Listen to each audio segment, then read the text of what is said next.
दोस्तों नमस्कार, मैं हूं शैलेंद्र सिंह और आप देख रहे हैं हमारा यूट्यूब चैनल शब्द शैलेंद्र सिंह। आज हमारे साथ बेहद ख़ास मेहमान हैं, दो लोग, अयाना और श्वेता जी। श्वेता जी उनकी मम्मी हैं और अयाना बेटी है। माँ बेटी की ये जोड़ी अभी लॉकडाउन से पहले इन लोगों ने एक वीडियो बनाना शुरू किया जो काफ़ी लोगों ने पसंद किया, जिसकी कोरियोग्राफी अयाना करती थी, खुद भी उसमें हिस्सा लेती थी और श्वेता जी भी उसमें एक हिस्सा लेती थी। गानों का वीडियो था, बहुत सारे लोगों ने पसंद किया।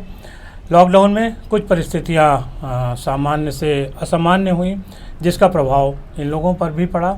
लेकिन जो ये माँ बेटी की जोड़ी है, लखनऊ में बहुत फेमस है, बहुत सारे अखबारों में, सोशल मीडिया पे इनके चर्चे होते हैं।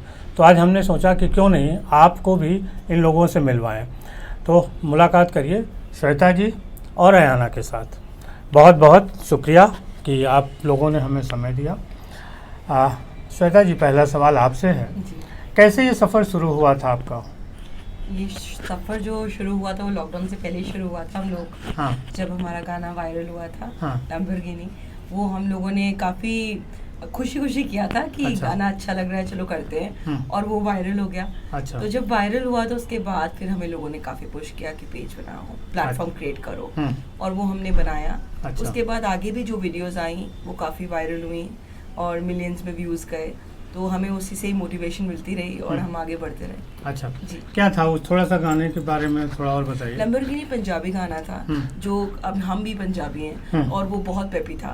तो मैंने सुना, मुझे बहुत पसंद आया, और फिर मैं अयाना के पास गई। Ayana, this is very nice, हमने कभी कभी डांस नहीं किया दोनों ने मिलकर, चलो हम करते हैं। तो अयाना एकदम से रेडी हो गई। वो गाना इतना ट्रेंडी था तो मम्मा कहती let's even I like it, चलो करते हैं। तो हम लोगों ने कोरियोग्राफी करी। मेरे ख्याल से within a week Ayana ने वो कोरियोग्राफी करी, एक हफ्ता लगा हमें, और प्रैक्टिस की। और मैंने बोला अयाना मैं अपने पर्सनल सोशल मीडिया पे डालूंगी, क्योंकि लेट देम सी, तुमने इतनी मेहनत करी है और मेरे साथ किया है तो उनको देखने दो। अच्छा। तो जब मैंने डाला उसके 2 दिन के बाद वो वायरल हो गया। अच्छा। और वो हर जगह पे पहुंचा, यहाँ तक कि हमें काफ़ी बाहर आउट ऑफ इंडिया भी लोगों ने कॉल किए कि your video is viral and people are really appreciating you.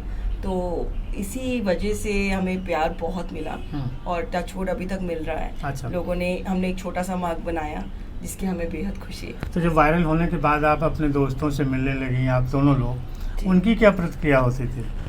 पसंद करते थे और बहुत ज़्यादा। अभी तक हमें कहीं ना कहीं कॉम्प्लीमेंट्स तो मिलते ही हैं, लोगों को ये चीज़ अच्छी लगती है और कहते हैं कि इंस्पायर होते हैं हम लोग। अच्छा। हमें काफ़ी अच्छी बॉन्डिंग लगती है और कहीं ना कहीं मेरी बच्ची भी, मैं चाहती हूँ वो ऐसे आगे बढ़े, तो ये सब सुनते हैं तो हमें मोटिवेशन मिलती है। आना, आपने कैसे कोरियोग्राफी सीखी थी? आपका शौक था? मेरे को हमेशा से डांस में इंटरेस्ट था। मैंने 2 इयर्स भरतनाट्यम भी सीखा था। अच्छा। तो मम्मा को ये बात पता था कि I was always into dance. हमारे पुराने घर में एक मिरर होता था, तो मैं गाने में जाके मम्मा पापा के सामने डांस करती थी। हम आज भी वो वीडियोस देखते हैं तो हम सोचते हैं कि हमेशा से हमारे में वो डांस वाला एलिमेंट था। हमने कभी प्लान नहीं किया था कि मैं मम्मा के साथ डांस करूँ, क्योंकि हमने आज, उससे पहले आज तक एक दूसरे के साथ मतलब कभी डांस किया भी नहीं होगा, तो हमारे लिए बहुत अनएक्सपेक्टेड था। बट आई थिंक उससे अच्छी चीज़ हमारी लाइफ में आज तक नहीं है। टचवुड। क्या आपकी आगे की क्या प्लानिंग है? करियर में क्या बनना है? मैं अभी मैं जस्ट 11th में आई हूँ और I will continue academically. I have my goals and I am gonna try my best to achieve that. अच्छा, आपका कुछ आगे प्लान है इस वीडियो को आगे ले जाने का, इस प्लेटफॉर्म को आगे बढ़ाने का? बिल्कुल, कोशिश पूरी जारी है कि हम आगे इसको लेके चलें, लेकिन सब कुछ अयाना पे डिपेंड करता है, क्योंकि मैं एकेडमिक्स में भी चाहती हूँ अपना आगे रहें और स्टडीज़ में पीछे ना रहें, और ये इंटरेस्ट देती हैं अपनी स्टडीज़ में, तो मैं प्रेशर नहीं करती अयाना को, लेकिन मैं बिल्कुल चाहती हूँ कि साथ साथ इस पर ध्यान रखें। तो अयाना कभी कभार थोड़ा सा सेटबैक ले लेती हैं because of studies and all, तो लेकिन कोशिश यही है कि हम इसको आगे लाएं और कुछ चेंजेस के साथ आगे लाएं। अयाना ने आपको एक प्लेटफॉर्म दे दिया है, उस प्लेटफॉर्म को बढ़ाना तो आपको अपने दोनों की जिम्मेदारी है। हम डेफिनेटली आगे लेके जाएंगे ढेर सारे वेरिएशंस के साथ। अच्छा। एक जज्बा बना रहेगा तो फिर आगे निकलेंगे, अदरवाइज। सोशल मीडिया पे जब चीज़ें वायरल होती हैं तो बहुत अच्छा लगता है जी। कैसे कंटेंट्स वहाँ ज़्यादा चल रहे हैं, आपको क्या लगता है? देखिए, सोशल मीडिया पे सब चलता है, आपकी जो ऑडियंस क्लिक कर जाए, आपके ऊपर होता है कि आपकी क्वालिटी आपका इंटरेक्शन आपकी ऑडियंस के साथ और एक जो कनेक्ट होता है। अगर आप अपनी ऑडियंस से कनेक्ट नहीं कर रहे हैं, आपकी ऑडियंस को, आपको देखिए सिर्फ ऑडियंस का प्यार इंपॉर्टेंट नहीं होता, आपको भी अपनी ऑडियंस को प्यार करना पड़ेगा, क्योंकि आपकी ऑडियंस के बिना आप कुछ नहीं है। तो जितना आपकी ऑडियंस आपको प्यार करे, जो कंटेंट आपकी ऑडियंस को अच्छा लग रहा है, आपको उसी के हिसाब से चलना पड़ता है। आप एक कंटेंट क्रिएटर की तरह ये नहीं कह सकते हैं कि मुझे यही करना है, नहीं, you have to experiment with your content, and that is I think the most important part. आज के दौर में एक बड़ी चर्चा चल रही है कि आपसी रिलेशनशिप की, खास तौर पे बच्चे बड़े होते हैं, बहुत सारे पेरेंट्स का ये कहना होता है कि बच्चे उनका कहना नहीं मानते, या आपस में जो एक बाउंडिंग होती है वो नहीं होती। आप लोगों की बाउंडिंग इतनी बेहतर कैसे बनी, कुछ टिप्स दीजिए लोगों को। मुझे थोड़ी हंसी आ रही है इस बात पे, क्यों? क्योंकि कहीं ना कहीं अब थोड़ा वेस्टर्न कल्चर हमारे पेरेंट्स ने, आजकल की जनरेशन ने अडाप्ट कर लिया है। कहीं ना कहीं जो वेस्टर्न कल्चर में हमेशा रहता है कि माओ को बच्चों पे चीखना नहीं चाहिए, माओ को बच्चों को डांटना नहीं चाहिए, एक बार प्यार से समझा दो और उसके बाद फिर एक बार फोर्सफुली समझा दो। लेकिन जैसे बाहर चलता है, बच्चों को समझा दिया, उनको एडवाइस दी और फिर अपने अपने काम में लग गए। लेकिन हम हैं इंडियन माएँ, आई एम तो लाइक दैट ओनली, देसी माँ एक तरीके से जैसे होती है, वही कमरे में जाना और चिल्लाना और समझाना, गुस्सा आना तो चीख देना, और जिस तरीके से वो कहीं ना कहीं जैसे हम लोग एक मदर्स इंडियन हैं, I am totally like that. I can't control कहीं ना कहीं कि मैं ना बोलूँ, बच्चे को गलत कर रहा है तो मैं ना बोलूँ, प्यार से बोलूँ, यू नो, ये हमेशा नहीं होता। तो वो रूप आ ही जाता है माँ का जो है, मेरा तो आ जाता है। तो वो इनको पता है कि अगर एक बार समझा दिया है, 2 बार, तीसरी बार में गलत होगा। तो कहीं ना कहीं इनको पता है। लेकिन बीइंग ए चिल्ड्रन, बच्चों के दौर पे आप कैसे लेती हैं कि माँ तो ने कह दिया कि भाई वो माँ है, वो तो चिल्लाने का हक रखती है? सिर्फ वो चिल्लाना नहीं होता ना, वो एनवायरनमेंट खराब हो जाएगा, इनको पता है घर का। अगर मुझे गुस्सा आया तो फिर वो एनवायरनमेंट खराब होगा, डिसेंशन क्रिएट होगी, तो फिर सबके लिए प्रॉब्लम हो जाएगी। तो प्रॉब्लम ना आए इसीलिए पॉजिटिव वे में तुम कैसे लेती हो, कुछ बताओ जाके। दूसरी लड़कियां जो कई बार ना, मुझे पता है कि वो मेरे लिए कह रही हैं, उनका मुझे वो पता है इंटेंशन क्या है, मेरे को डांटने के लिए, मेरी भलाई के लिए सोचनी है। कोई भी पेरेंट अपने बच्चों को ऐसे नहीं डांटता होगा। मेरी मम्मा मुझे खुद आके कहती है कि मेरे को बहुत गिल्टी लगता है जब मैं डांटती हूँ, तो उनका वो इतना कहना है कि लग जाता है कि she means good for me, वो सब मेरी भलाई के लिए कहती हैं। और जब मैं खुद उनकी डांट को इम्प्लीमेंट करती हूँ अपने एक्शन में, तो मेरे को रिजल्ट दिखता है। जब वो मेरी भलाई हो रही है तो उनकी बात का बुरा क्या मानना। तो देखिए बच्चों, पेरेंट्स की बात का बुरा नहीं मानना चाहिए। एज ए पेरेंट हम भी चाहते हैं कि बच्चे बुरा न माने, हम कुछ भी कहते रहे। बिल्कुल, लेकिन ये समझना ज़रूरी है बहुत। कभी कभार ऐसा होता है कि बच्चे नहीं समझ पाते और हमें भी गिल्टी बहुत फील होता है, लेकिन ये ज़रूरी है, डांट भी ज़रूरी है बच्चों के। कभी कभी ऐसा लगता है कि आपने ज़्यादा डांट दिया और फिर बाद में सॉरी बोलने का मन कर रहा हो। कहीं कभी कभार नहीं, बहुत ज़्यादा ही ऐसा होता है। क्योंकि प्रेशर भी काफ़ी है शिरीन जी, स्टडीज़ का भी प्रेशर है, फैमिली का है, और फिर ये पे प्लेटफॉर्म है, ये आसान नहीं है। जितना लोगों को दिखता है आसान, डांस कर लिया, रील बन गई, ख़त्म, उसके पीछे बहुत हार्ड वर्क होता है। उसमें आपको कंटेंट क्रिएट करना है, उसमें आपको कॉस्ट्यूम देखना है, उसमें आपको मेन्यू देखना है, आप बार बार घर में नहीं कर सकते, आपको गाना देखना है, कौन सा चूज़ कर रहे हैं हम, उसकी एडिटिंग देखनी है, तो there is lots of things all together. तो उसमें सिर्फ एक बंदे पे अगर आप डाल दें तो ये तो पॉसिबल नहीं है। तो आपको अपने साथ, आपको फैमिली सपोर्ट की बहुत ज़रूरत होती है। बच्चों को ये बात समझनी पड़ती है। अगर आया ही है हमारे ऊपर रिस्पॉन्सिबिलिटी, तो उसे निखारते हुए आगे लेके जाओ। अगर हम क्लमजी रहेंगे, अभी भी मैं इतनी उन इन्फ्लुएंसर्स की तरह नहीं हूँ जो दिन में 5-5, 10-10 कंटेंट दे रहे हैं या रेगुलरली दे रहे हैं। I am not consistent, but I try कि मैं अपनी ऑडियंस से जुड़ी रहूँ, और वो तभी पॉसिबल है जब फैमिली साथ हो। कितना समय लगता है एक वीडियो को बनाने, अपलोड करने, उन सब में? देखिए चलिए, अगर रेगुलर, वैसे जनरली तो हम लोग रील्स के लिए ज़्यादा टाइम नहीं लगता। रील तो हमने एक आध दिन प्रैक्टिस करी, नेक्स्ट डे हम दे देते हैं, रील तो हो जाता है। अच्छा। जो हमारी लॉन्ग वीडियोस होती हैं उसमें प्रैक्टिस की ज़रूरत होती है। जी। आप लोगों की हॉबीज़ कुछ मिलती हैं, कुछ अलग अलग हैं? We both are fun loving. अच्छा। एंजॉयमेंट करो और लाइफ को जीने का हमें दोनों को ही शौक है कि you know live the moment. तो उसमें डांसिंग भी आता है, तो वो हमारा क्लिक कर गया, तो इसी वजह से ये चीज़ आगे बढ़ी है, because of this same interest. आपकी क्या हॉबीज हैं? डांसिंग, ट्रैवलिंग, राइटिंग, फैशन सबसे आपकी फैमिली ने कोरोना पीरियड में काफ़ी कैजुअलिटीज़ का सामना करना पड़ा, कैसे उन चीज़ों को आपने सामना किया और कैसे उससे बाहर निकले?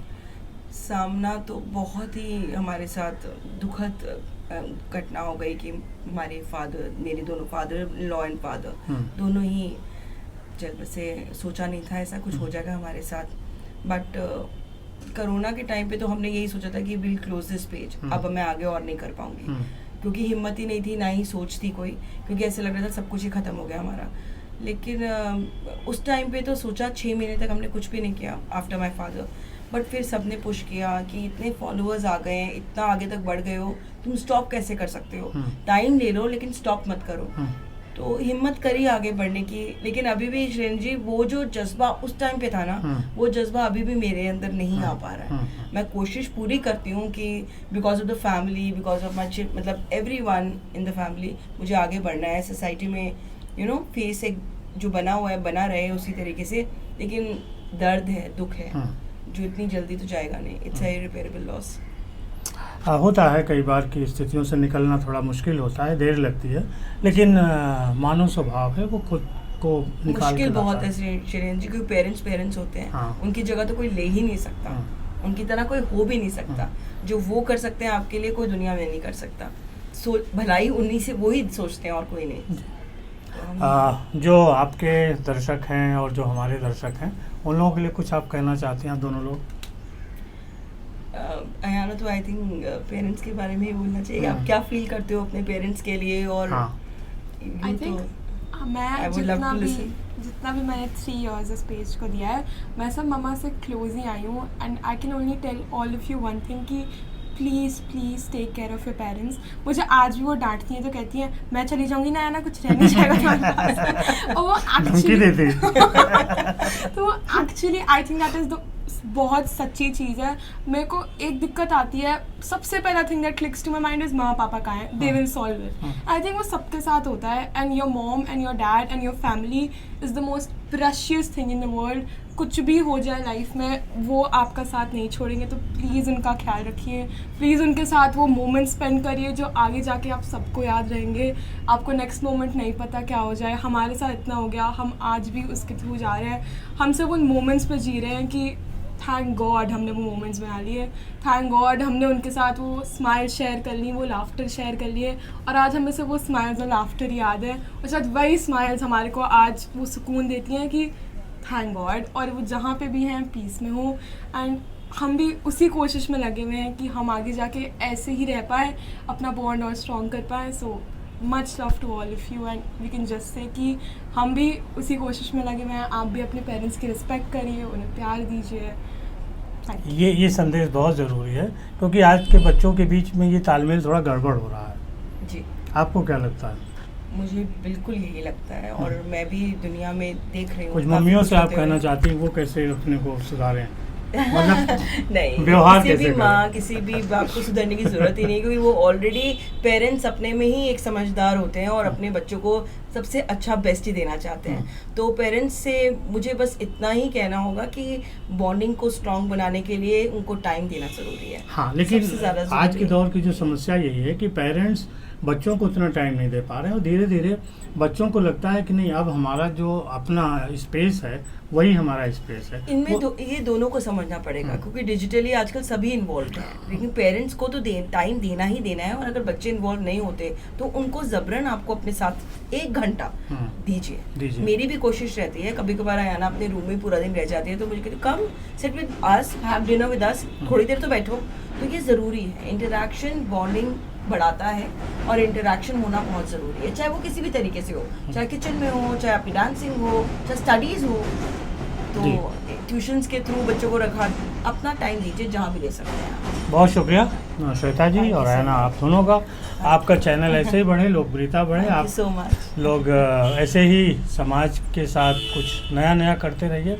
हम लोग फिर मिलेंगे कभी और शुक्रिया साथियों आपका, आप लोगों ने इतने लंबे समय तक देखा। आप देखिए कि एक माँ बेटी की जोड़ी किस तरीके से अपने बॉन्डिंग के साथ है।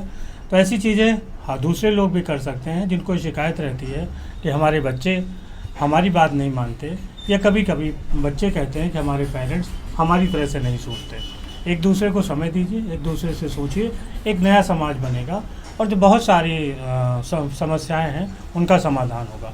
शुक्रिया, धन्यवाद, थैंक यू।